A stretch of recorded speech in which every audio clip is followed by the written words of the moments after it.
Hello everyone, welcome back to my channel. आज पनि म फेरि नयाँ भिडियो लिएर आएको छु।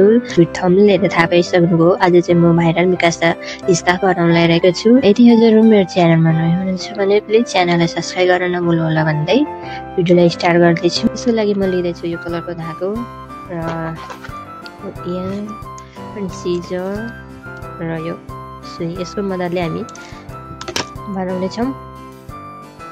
अब हामीले फर्स्टमा चेन बनाउनु पर्ने हुन्छ। यसरी हामीले यति छोड्नु पर्ने हुन्छ र छोडेर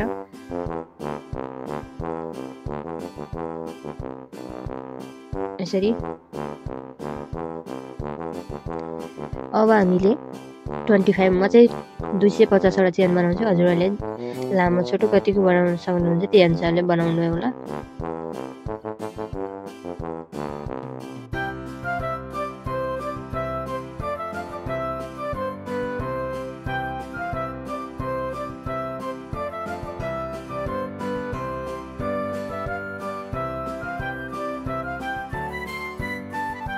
अब चाहिँ यसलाई हामीले 2 चेन स्किप गरेर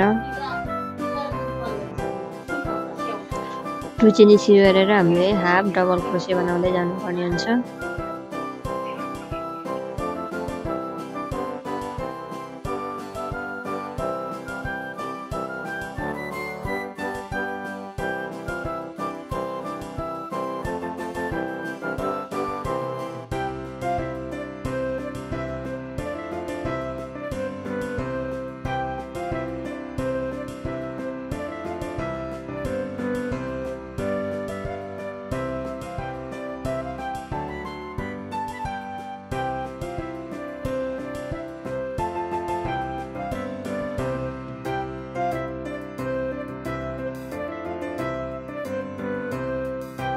अब चाहिँ हामीले यसमा 2 चेन बनाउने र फेरि ब्याक गरेर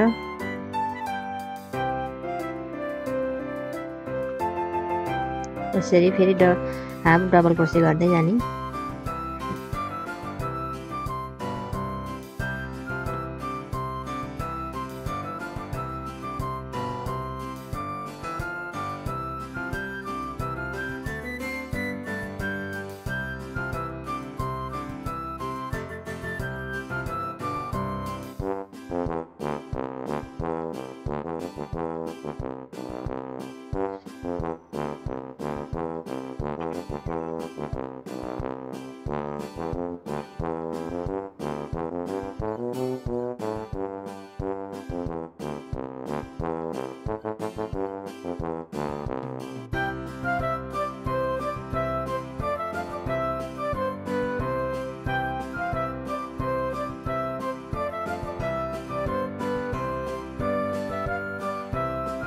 मैले चाहिँ यसरी यो चाहिँ 10 रो बनाएँ। मैले चाहिँ 1 2 3 यसरी मैले चाहिँ 10 रो बनाएर सकेँ। मैले चाहिँ लम्बाइ चाहिँ 280 लिएको छु। हजुरहरूले पनि जतिको लामो कतिको लामो लिन सक्नुहुन्छ त्यही अनुसारले बनाउन सक्नुहुन्छ।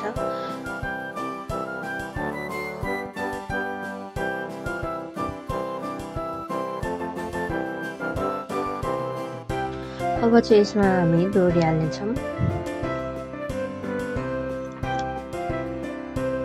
डोरीको लागि चाहिँ आफू कतिको लामो बनाउन इच्छा छ त्यही अनुसारले चाहिँ यसरी कट बनाउन सक्नुहुन्छ।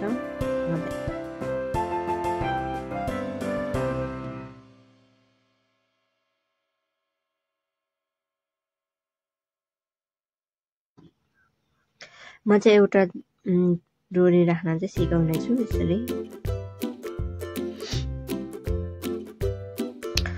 म चाहिँ डोरी चाहिँ म यो लाइनमा चाहिँ यसरी रोमा चाहिँ राख्ने छु।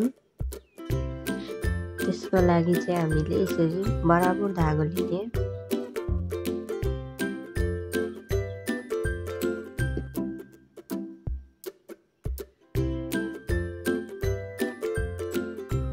यसरी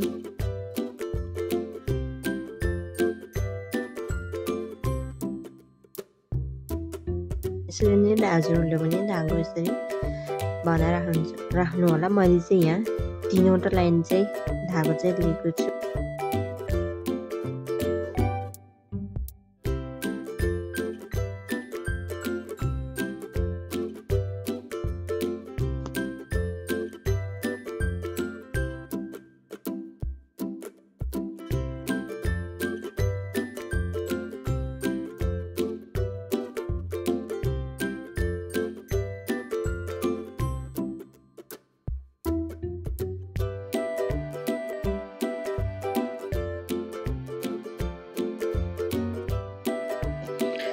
यसरी चाहिँ मैले मिकासा स्कार्फ बनाएर रेडी गरेँ।